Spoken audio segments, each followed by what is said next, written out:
I'm Charlotte, 28, female, and my billionaire aunt just left me her entire business empire, much to the horror of my cousins who thought it was theirs.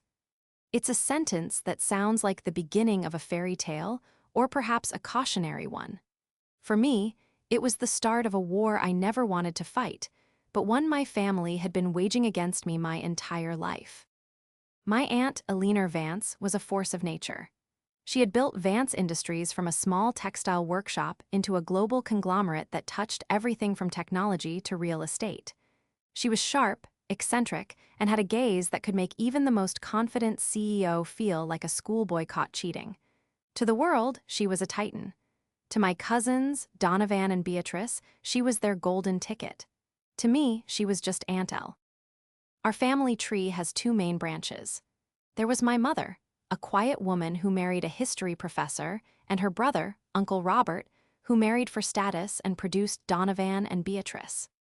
From the moment they were born, my cousins were groomed to be the heirs apparent. They attended the most expensive boarding schools, got business degrees from Ivy League universities, and were handed executive positions at Vance Industries as soon as they graduated.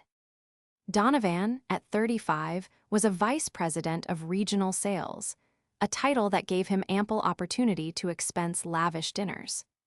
Beatrice, 33, was the head of marketing and public relations, a role she believed consisted of looking good at galas and approving perfume ads.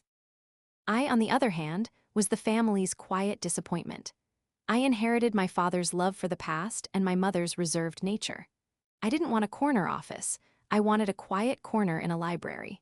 I became an archivist, a profession my cousins found endlessly amusing.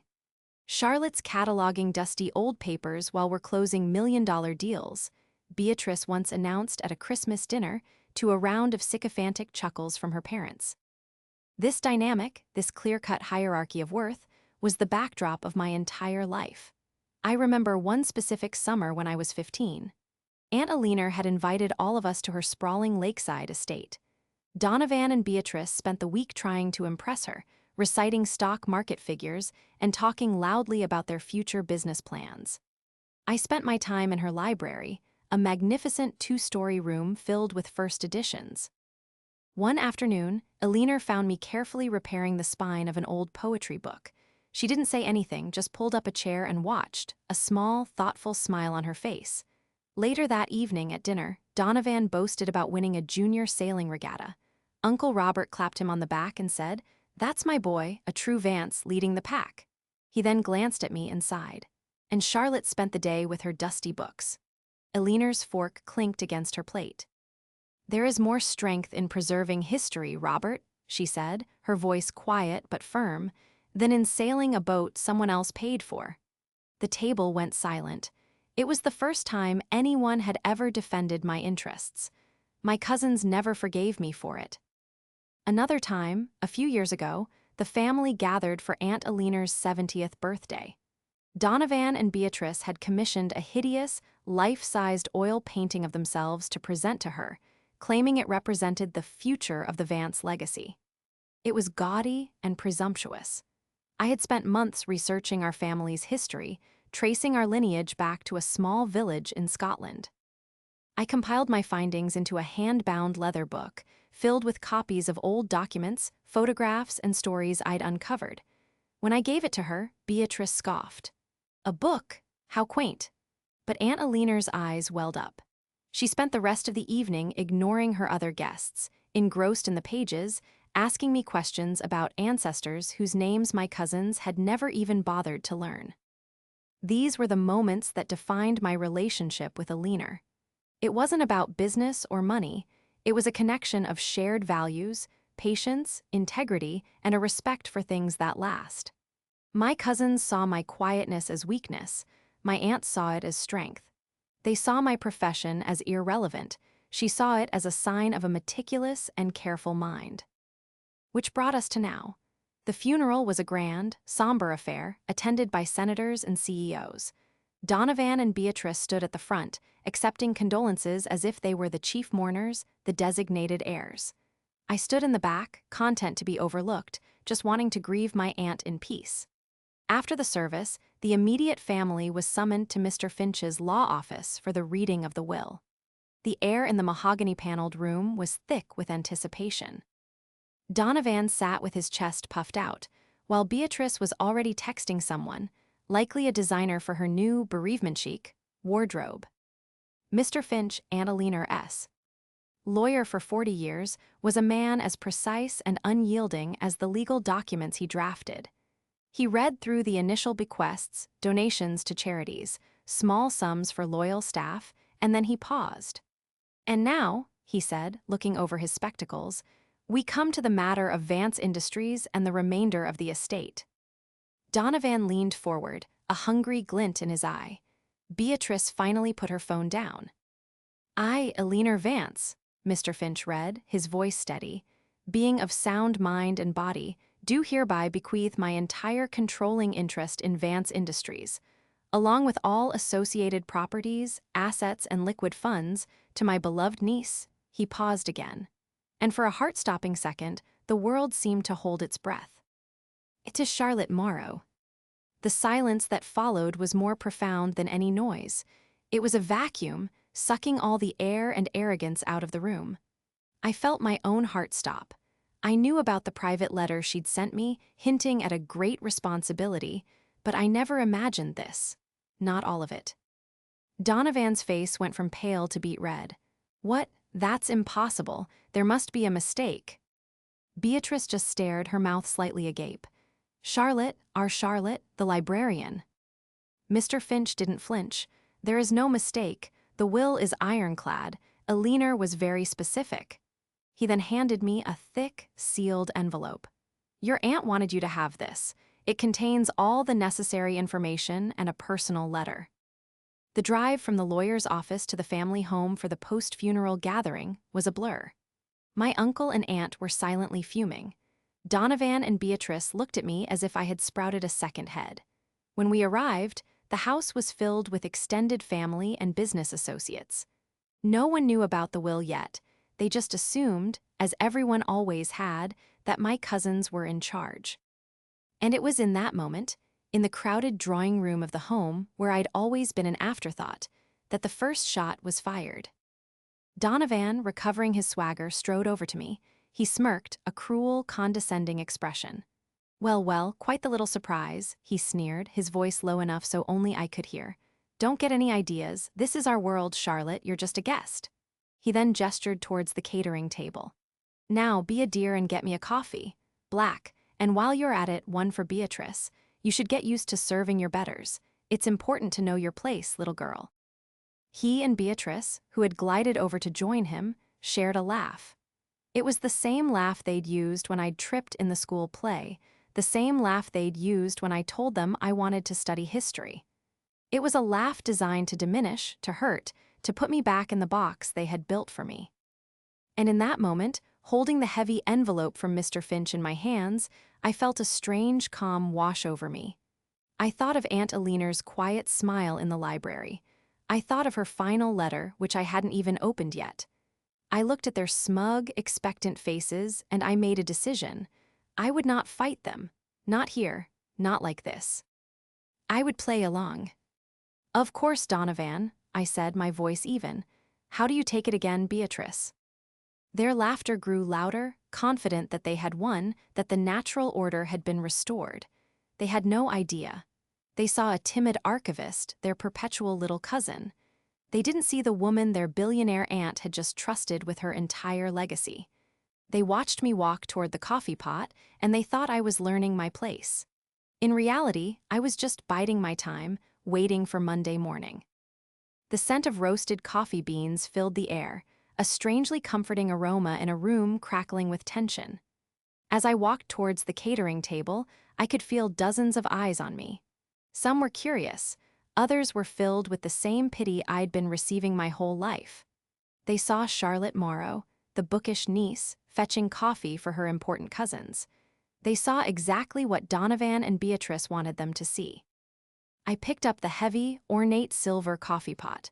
My hand was steady, a fact that surprised me. Inside, my heart was a frantic drum against my ribs, but on the surface, I was a placid lake. I poured the dark liquid into 2 fine china cups, the clinking of the porcelain the only sound in my immediate vicinity. "Make sure it's hot," Beatrice called out from across the room. A lazy command waved in my direction. "I can't stand lukewarm coffee." A few of her friends tittered. I didn't turn around. I simply focused on the task, a simple, menial act that they had weaponized.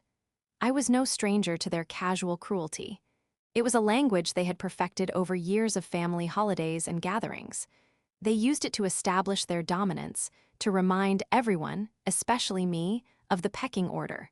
Serving them coffee was just a new verse in a very old song.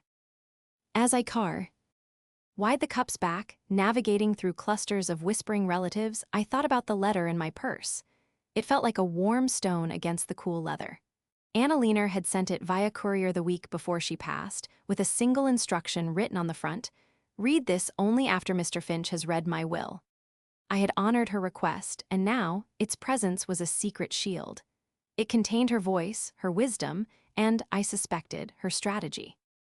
I reached Donovan and Beatrice, who were holding court near the fireplace.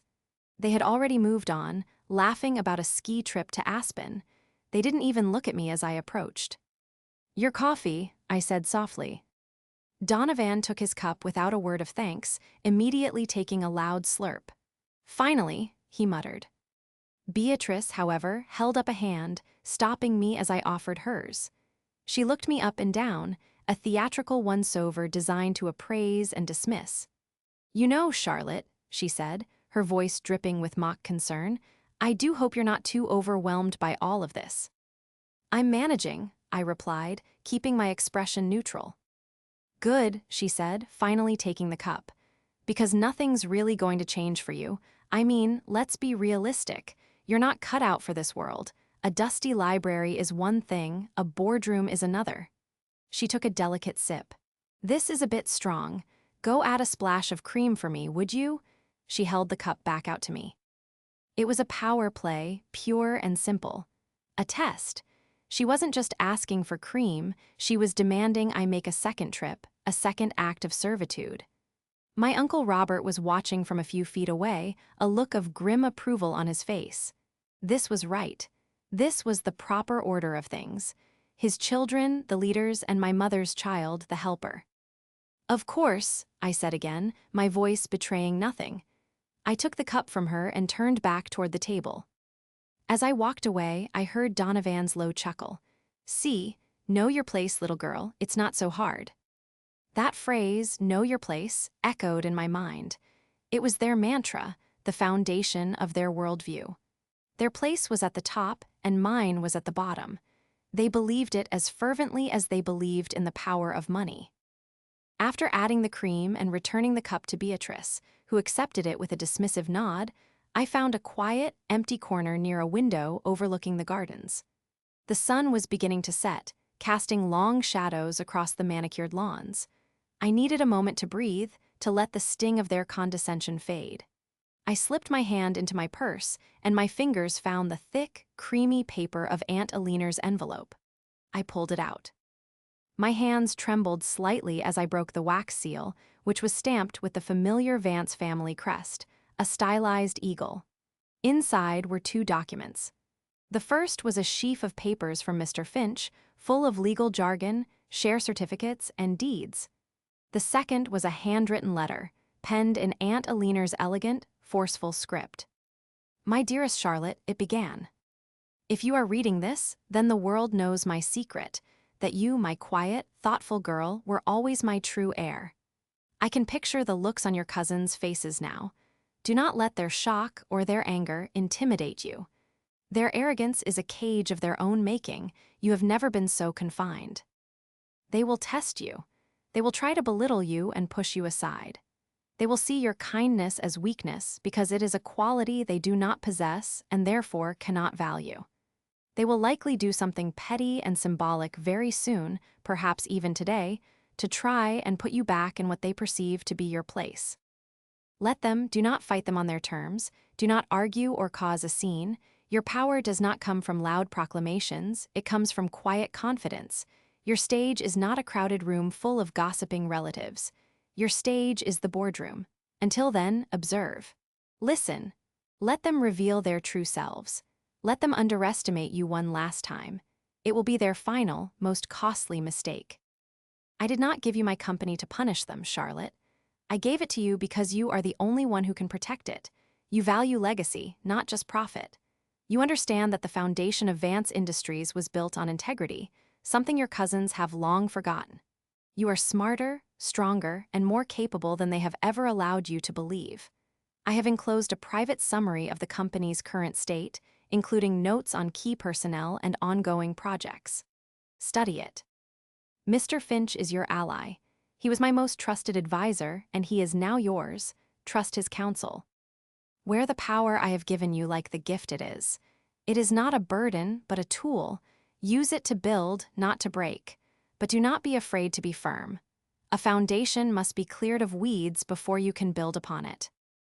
I am so proud of you. I always have been. All my love. Aunt Elle. Tears welled in my eyes as I read her words. It was as if she were in the room with me, her calm, steadying hand on my shoulder. She had seen it all coming. She knew exactly how Donovan and Beatrice would react. Her letter wasn't just a comfort, it was a battle plan. Play along. Observe. Wait for the boardroom. I folded the letter carefully and placed it back in the envelope. A new sense of resolve settled over me, extinguishing the last embers of my humiliation. Donovan and Beatrice hadn't humiliated me, they had revealed themselves, just as Aunt Eleanor had predicted. They thought they were putting me in my place, but they were only cementing their own downfall. I took a deep breath and looked back at the crowded room. I saw my cousins, puffed up with self-importance, accepting condolences from a visiting bank executive. They were so confident, so utterly sure of their world and their position in it. They were laughing, oblivious. They had no idea that the ground beneath their feet had already crumbled. They were standing on air, and on Monday morning, I was going to make them look down. The family gathering mercifully wound down an hour later. I made my excuses, pleading a headache, and slipped out before my cousins could invent any more menial tasks for me. The drive home was a fog of emotions, but overriding everything was the clarity of my aunt's letter. My grief for her was immense, a hollow ache in my chest, but it was now mingled with a profound sense of purpose. She hadn't just left me a fortune, she had left me a mission. The next morning, Saturday, my phone rang precisely at 9:00 a.m. It was Mr. Alastair Finch. "Good morning, Charlotte," he said, his voice crisp and professional. "I hope I am not calling too early. I imagine you have had a difficult 24 hours. "It's been educational," I replied, sitting at my small kitchen table with a cup of tea. He chuckled softly, a dry, rustling sound. "A perfect word for it. Eleanor always said you had a knack for precision. She also predicted, and I quote, 'Donovan and Beatrice will act like complete buffoons.' From what I gathered yesterday, her prediction was, as usual, accurate." I felt a small smile touch my lips. "They asked me to serve them coffee." "Of course they did," Mr. Finch sighed. "Their arrogance is their greatest liability. Eleanor knew that, which is why we are where we are. I would like to meet with you if you are available. There is much to discuss before the Monday board meeting." We agreed to meet at his office in an hour. It was a different experience walking into the firm's luxurious downtown skyscraper this time. Yesterday, I had been a peripheral family member. Today, I was the firm's most important client. The receptionist, who had barely glanced at me before, now stood up to greet me, her smile wide and deferential. "Miss Morrow, Mr. Finch is expecting you. Right this way." Mr. Finch's office was on the top floor, with a panoramic view of the city that Vance Industries had helped build. He wasn't sitting behind his large mahogany desk. Instead, he was waiting by a smaller conference table with 2 cups of tea and a thick binder. "Please, Charlotte, sit," he said kindly. "First, on a personal note, I want to express my deepest condolences. Your aunt was a remarkable woman. I worked for her for 40 years, and she was more than a client. She was a dear friend." "Thank you, Alastair," I said, appreciating his sincerity. "She spoke very highly of you." The feeling was mutual, he said, his expression softening for a moment before turning back to business. He slid the binder across the table. This is the simplified overview. The full documentation would require a moving van. We can go through it piece by piece, but first, we need to discuss strategy for Monday. He leaned forward, steepling his fingers. The board of directors is scheduled for its quarterly meeting at 10:00 a.m. on Monday. As per the company bylaws Alina herself established, upon the death of the chairperson, the board convenes to acknowledge the successor. They all assume the estate will be managed by a trust, with Donovan and Beatrice as the public faces and primary beneficiaries. No one outside of this room, myself included, knows that you are the sole inheritor and, therefore, the new chairwoman of the board. The title sent a jolt through me, Chairwoman. It sounded foreign, impossible. Donovan and Beatrice have already been working the phones, Mr. Finch continued, his tone grim. They're trying to build a coalition on the board to name Donovan as interim CEO. They are framing it as stabilizing the company during a period of transition. What they really mean is a power grab. So what do? I asked, my voice barely a whisper. We follow Alina's plan, he said with a confident nod. She mapped this all out. She called it the unveiling. Your cousins expect a fight for control. They expect legal challenges backed, or negotiations and a messy power struggle. We will give them none of that. We will give them a swift, decisive, and public transfer of power. He opened the binder. Here is the agenda for the meeting. The first item is a tribute to Alina. The second is the confirmation of succession. I, as the executor of the estate and corporate council, will handle that part. I will read the relevant clause from her will and formally introduce you as the new chairwoman. That is when you will take your seat. He pointed to a diagram of the boardroom table. This is the seat, the head of the table. It has been empty since Alina fell ill. I stared at the small, rectangular drawing with my name written on it. It felt like looking at a map to a foreign land I was expected to rule. They will be blindsided, Mr. Finch said. Their shock will be their undoing. In that moment of chaos, you must be the calmest person in the room. You will take control. Alina believed that your first address to the board would set the tone for your entire tenure. He turned a page in the binder. She also left you this. It was a list of the board members, with detailed, handwritten notes from Alina next to each name. Marcus Thorne, head of finance, numbers man, loyal to the bottom line, not to people. Show him you understand the financials. Isabella Rossi, head of operations, brilliant but wary of change. She respected me. Earn her respect by showing you have a vision. And then, next to Donovan and Beatrice. Donovan Vance, ambitious but lazy, all talk. Thinks a title is the same as achievement. He will challenge you. Do not let him. Beatrice Vance, vain and superficial. Cares only for the brand's image, not its substance. She will dismiss you, use her condescension against her. It was a playbook written by the greatest player of the game. She knew them so well, I murmured, tracing my finger over her handwriting. She knew everyone well, Mr. Finch corrected gently. Especially you. She told me once, Donovan and Beatrice see the company as their birthright. Charlotte will see it as her responsibility. That, my dear, is why you are sitting here today.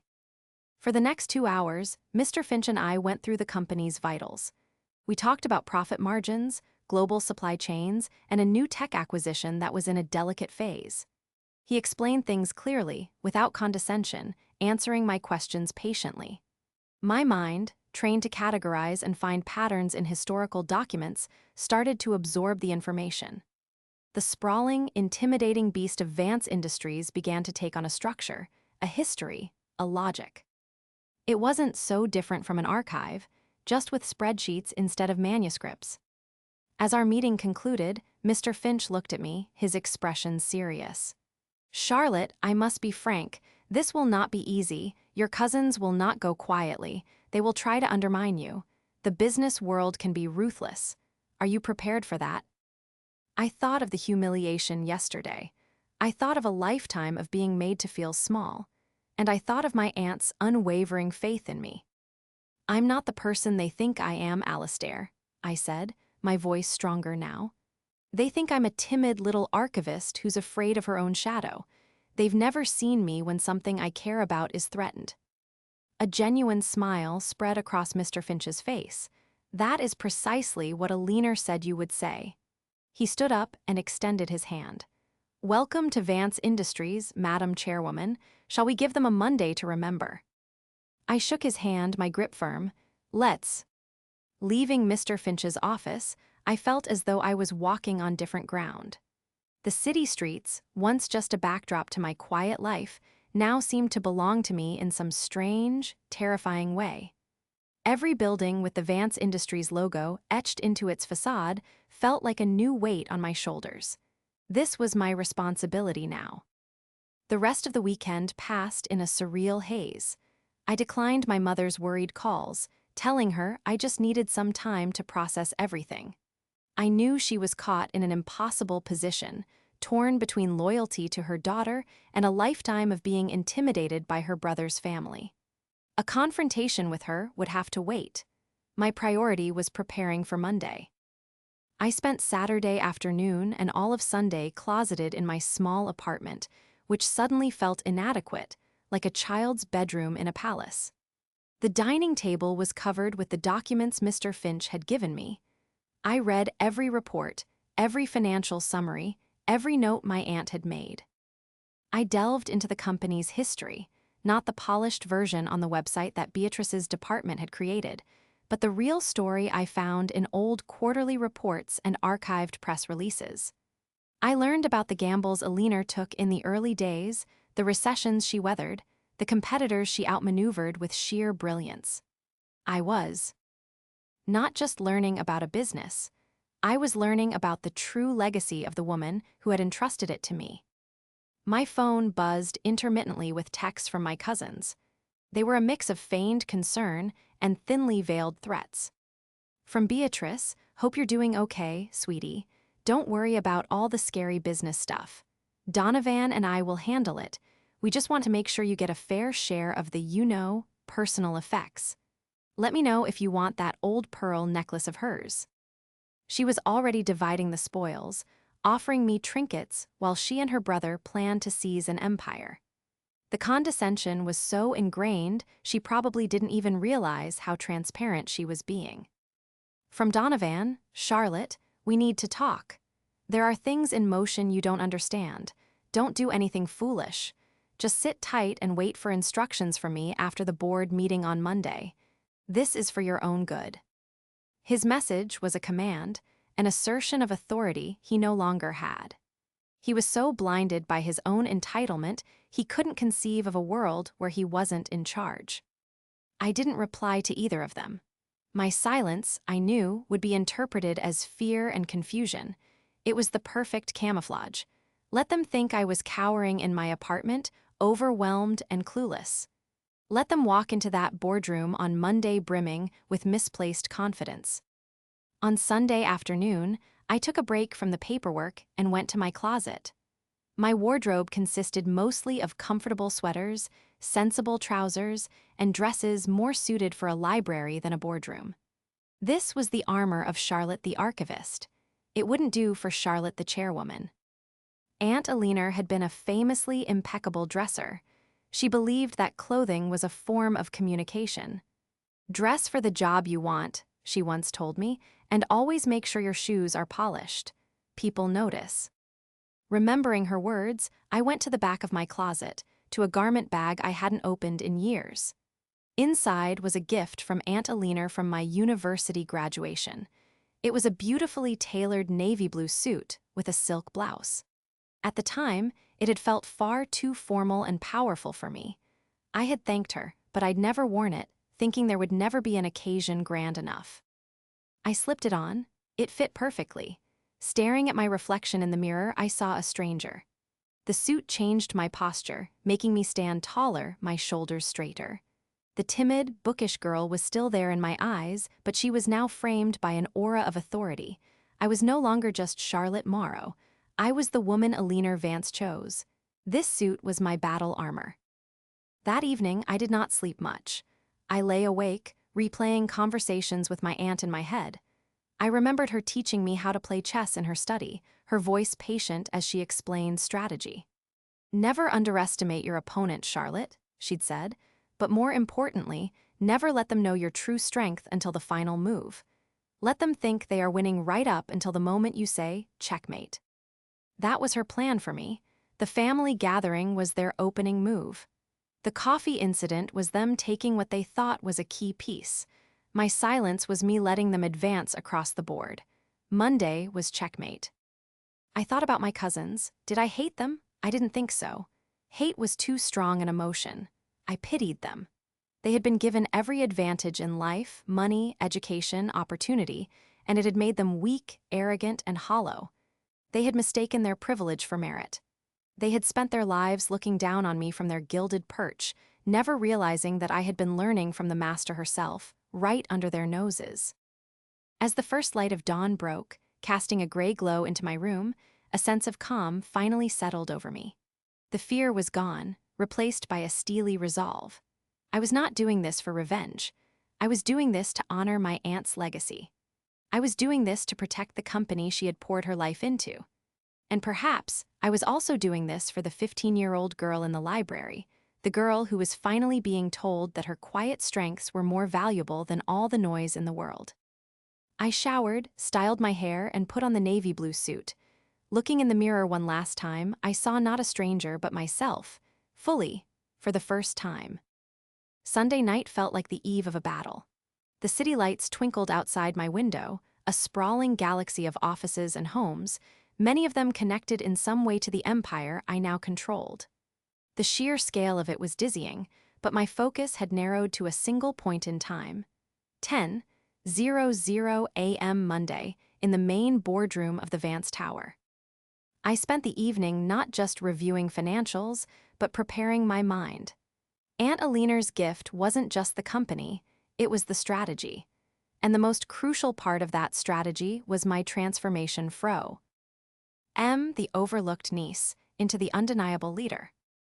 My apartment, usually a sanctuary of quiet and books, became my personal war room. I cleared the coffee table and stood before it, using it as a makeshift podium. In my hands, I held a single sheet of paper on which I had written the key points for my opening address. I wouldn't read from a script, Aunt Eleanor never did, but I wanted the structure to be ingrained in my memory. I practiced my opening line out loud, my voice at first sounding hesitant and unfamiliar in the quiet room. "Good morning. For those of you who do not know me, my name is Charlotte Morrow." It sounded weak. I took a breath and tried again, channeling the firm, unshakable tone I'd always admired in my aunt. "Good morning. My name is Charlotte Morrow." Better, stronger. No apologies, no explanations, just a statement of fact. I rehearsed the entire address, over and over, until the words felt like my own. I spoke of my deep respect for Eleanor's legacy, not just as a business titan, but as an innovator and a mentor. I touched upon my vision for the company, not a radical departure, but a reinforcement of the core principles of integrity and long-term value that my cousins had begun to erode with their focus on short-term gains and flashy PR.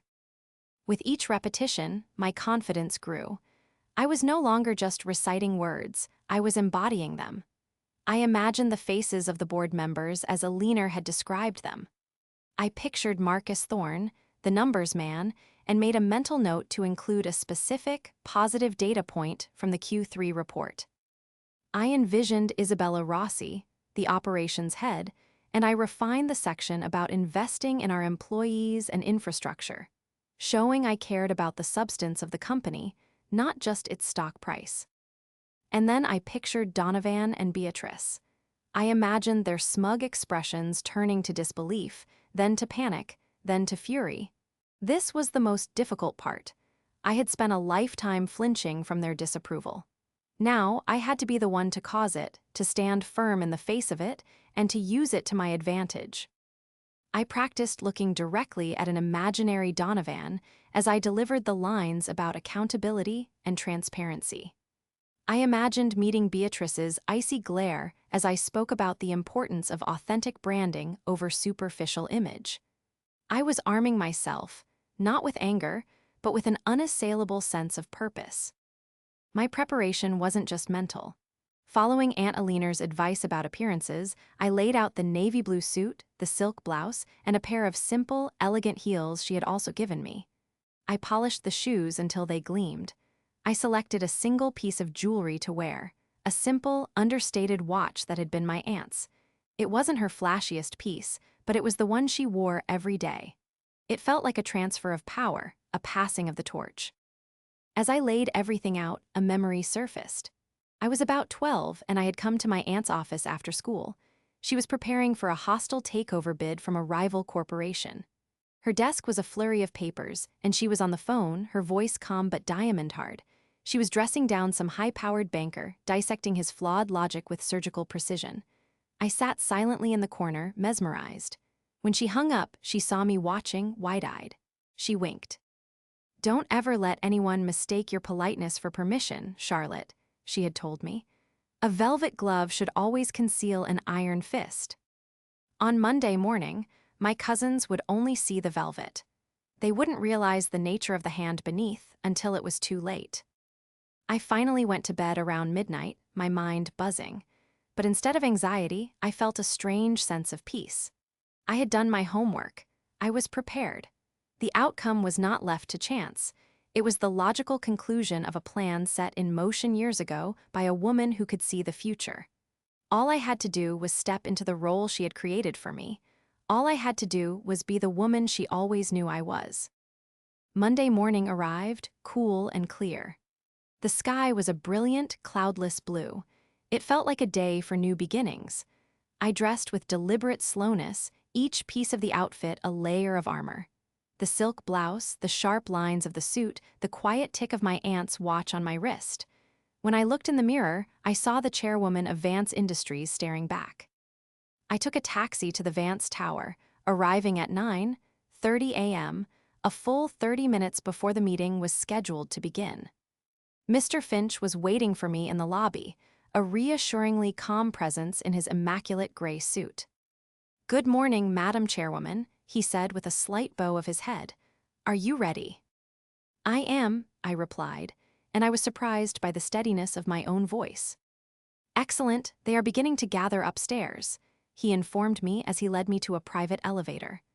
Donovan and Beatrice arrived a few moments ago, looking ineffably pleased with themselves. They've been shaking hands and whispering to board members. They believe this is their coronation. The elevator ascended silently, the floors ticking by. "Let them," I said, looking at my reflection in the polished steel doors. "The higher they climb, the harder they will fall." Mr. Finch smiled. "Alina would have loved to hear you say that." The elevator opened directly into the executive suite on the top floor.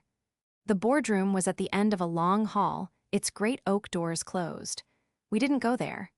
Instead, Mr. Finch led me into the adjacent office, Aunt Alina's office. It had been kept exactly as she left it. It was spacious and elegant, with floor-to-ceiling windows offering a breathtaking 180-degree view of the city. Her large desk was clear, save for a single, framed photo of the two of us at the lakeside estate all those years ago. "The board members are in the main room," Mr. Finch explained, gesturing to a discreet door on the far wall. "This door leads directly to the head of the table. Alina had it installed for privacy. We will wait here until precisely 10:00 a.m. I will go in first to call the meeting to order. Once I have their attention, I will gesture for you." For the next 15 minutes, I stood by the vast window, looking down at the city. I could see the library where I used to work, a small, classical building dwarfed by the modern skyscrapers around it. It looked like a relic from another era. In a way, it was. My life as an archivist was over.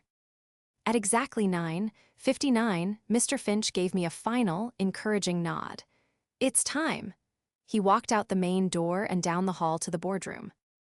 I took one last, deep breath, my hand resting on the back of my aunt's empty chair.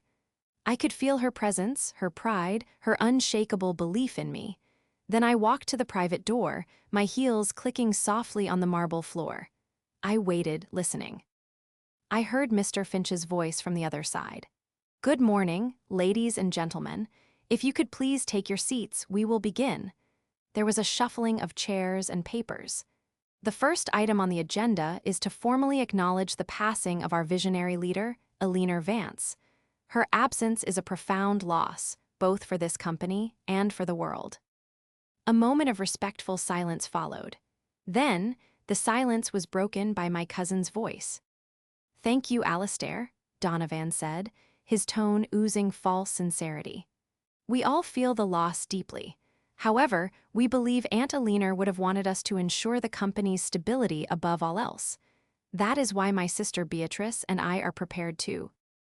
"Thank you, Donovan," Mr. Finch cut in, his voice sharp as glass. "But you are getting ahead of the agenda. We are now at the second item, the confirmation of succession, as dictated by the bylaws and the final will and testament of Eleanor Vance." I heard a rustle of papers. "As executor of the estate," Mr. Finch continued, his voice rising with theatrical gravity, "I am legally bound to announce that Eleanor Vance has bequeathed her entire controlling interest in Vance Industries, and with it, the position of chairwoman of the board, to a single, chosen successor." A tense murmur filled the boardroom. This was it. "Ladies and gentlemen," Mr. Finch declared, his voice ringing with authority, "it is my distinct honor to introduce you to the new chairwoman of Vance Industries." He pushed open the private door in front of me. I stepped through. The world seemed to move in slow motion. Every head in the room swiveled towards me. There were 12 board members sitting around the enormous, polished table. I saw Marcus Thorne, his eyes wide with surprise. I saw Isabella Rossi, her brow furrowed in confusion. And then I saw my cousins. They were sitting together on the right side of the table, halfway down. Beatrice's perfectly made-up face was frozen in a mask of pure, unadulterated shock. Her mouth was slightly open, a half-sipped glass of water held forgotten in her hand. Donovan's reaction was more volatile. His face, which had been arranged in a mask of solemn leadership, contorted as if he'd been physically struck. The color drained from his cheeks, then returned in a rush of furious red. His eyes, wide with disbelief, locked onto mine. I ignored them all. My focus was singular. I walked with calm, measured steps to the head of the table, to the large, empty leather chair that had been my aunt's. I placed my portfolio on the table, pulled the chair out, and sat down. The silence in the room was absolute. It was a thick, heavy blanket of astonishment. For a full 10 seconds, no one moved or spoke. They just stared. Finally, I looked up, my gaze sweeping across the faces at the table before landing deliberately on my cousins. I gave them nothing. No smile, no smirk, no sign of triumph, just a calm, level look of assessment. Then I turned my attention to the rest of the board. "Good morning," I said, my voice clear and steady, echoing in the stunned silence. "My name is Charlotte Morrow. Shall we begin?" The stunned silence held for another beat before Donovan finally found his voice. He shot to his feet, knocking his chair back slightly. "This is absurd," he sputtered, his face a mask of outrage. He pointed a trembling finger at me. "What is she doing here? Alistair, what is the meaning of this? This is some kind of joke." Mr. Finch remained standing at the side of the room, his expression unreadable. "Please be seated, Donovan. This is a board meeting, not a theatrical production. As I just stated, and as the legally binding documents in my possession will attest, Charlotte Morrow is the new chairwoman of this board." "Chairwoman," Beatrice finally whispered, finding her voice. It was laced with derision. She's an archivist. She catalogs old books. What could she possibly know about running a multi-billion-dollar global corporation?" She looked around the table, seeking support, but the other board members were still processing the shock. They were looking from me to my cousins, their expressions a mixture of confusion and cautious curiosity. They were business people. They smelled a power shift, and they were waiting to see who would come out on top. This was my moment. This was the checkmate. I didn't raise my voice. I kept my tone calm and measured, just as I had practiced. "You are correct, Beatrice," I said, looking directly at her. "I have spent the last several years working as an archivist. It's a profession that requires meticulous attention to detail, a deep respect for history, and the ability to distinguish genuine artifacts from clever forgeries." I let that last phrase hang in the air for a moment before continuing. "It has taught me that the foundation of any great institution, whether it's a library or a corporation, is its integrity. A foundation my Aunt Eleanor built, and one that I am here to preserve." I opened the portfolio in front of me and addressed the entire board. "I have spent the weekend reviewing the company's current standing. I've read every report." I turned to the finance head. "Marcus, your team's projections for the Q4 European market are impressive, but I believe we can mitigate the risks you've identified in the supply chain with a strategic reallocation of resources. We can discuss that later." Marcus Thorne blinked, surprised that I knew the specifics of his latest report. He gave a slow, thoughtful nod. I then turned to the head of operations. "Isabella, I was deeply impressed by your proposal for employee development programs." Aunt Eleanor had flagged it with a note that said, "This is the future." "I agree. I am approving the budget for a pilot program, effective immediately." Isabella Rossi's wary expression softened into one of genuine surprise and pleasure. In 2 sentences, I had shown them I was not just a figurehead. I had done my homework. I was in command of the details. Then I turned my gaze back to my cousins. It was time to clear the weeds. "Donovan, Beatrice," I said, my voice losing its warmth and taking on a cool, businesslike edge. "While I recognize you are members of this board, your recent behavior and performance within the company have come under my immediate review." "Our performance," Donovan scoffed, though with slightly less force this time. "I landed the Kensington deal." "You did," I acknowledged calmly. "And the expense reports for that deal show that you spent more on client entertainment than the projected first-year profit margin. That's not good business, Donovan. That's vanity." I then turned to my other cousin. "And Beatrice, your vision for Vance marketing campaign has cost this company $12 million. Yet, our internal analytics show a 4% drop in brand trust among our core demographic. You've been selling an image, not a reality. Vance Industries is not a fashion label. It is a legacy of substance." They were speechless. I had taken their proudest achievements and exposed them as failures, using the company's own data. The power in the room had irrevocably shifted. The other board members were now looking at my cousins not as leaders, but as liabilities. I leaned forward slightly, resting my hands on the table. "At a family gathering just a few days ago, you told me it was important to know your place. It was sound advice, and I have taken it to heart." My eyes locked onto Donovan's. "This is my place, at the head of this table. As for your place," I said, my gaze shifting to include them both, "that has yet to be determined." The finality in my voice was absolute. The fight went out of them completely. Donovan sank back into his chair, his face pale. Beatrice simply stared at her hands, her mask of superiority shattered. They had tried to humiliate me by forcing me to serve them coffee, to treat me like a servant. And now, in front of the most powerful people in our world, I had shown them that their very careers were in my hands. It was a humiliation far greater than anything they could have conceived. "Now," I said, addressing the entire room again, my voice ringing with the authority my aunt had bestowed upon me, "let's turn to the next item on the agenda. I have a vision for the future of Vance Industries. A future built on innovation, accountability, and the core values of integrity my Aunt Eleanor held so dear. I invite you all to help me build it." I looked around the table, meeting the eyes of each board member. One by one, they nodded. They saw a leader. They saw Eleanor's choice. They saw the future. My cousins just sat there, broken and silent, finally and forever, put in their place. My quiet war was over. My work as chairwoman had just begun.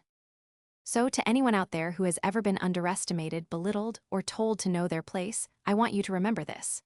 True strength isn't about being the loudest person in the room. It's about patience, preparation, and knowing your own worth even when others don't. Let them laugh. Let them underestimate you. Use their blindness as your shield. And when the time is right, don't just show them they were wrong. Show them who you are and let the results speak for themselves.